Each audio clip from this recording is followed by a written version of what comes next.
15% কর দিয়ে অবৈধ পথে অর্জিত সম্পদকে বৈধ করার বিধান রাখা হয়েছে 2024-25 অর্থবছরের প্রস্তাবিত বাজেটে।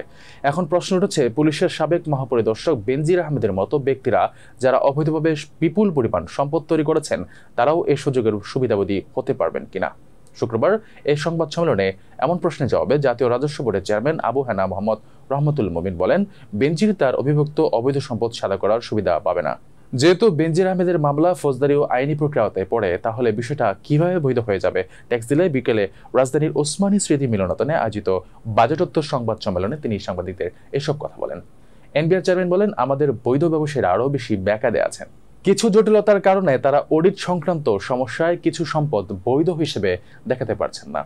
এ কারণেই আমরা কালো টাকা বৈধ করার এই প্রস্তাব করেছি। তিনি বলেন, বিষয়টি সংসদে আলোচনা হবে, সংসদ সদস্যরা যে সিদ্ধান্ত দেবেন সেভাবেই হবে। এর আগে এনবিআর চেয়ারম্যান বলেন, ট্যাক্স রিটার্ন দাখিলের ক্ষেত্রে অসতর্কতা বা অন্যকে দিয়ে রিটার্ন দেওয়ার মতো বিভিন্ন কারণে কিছু সম্পদ ঘোষণার বাইরে থেকে যায়। তারা যাতে সুযোগটা পান, সে কারণেই 15% ট্যাক্স দিয়ে কালো টাকা সাদা করার সুযোগটা রাখা হয়েছে।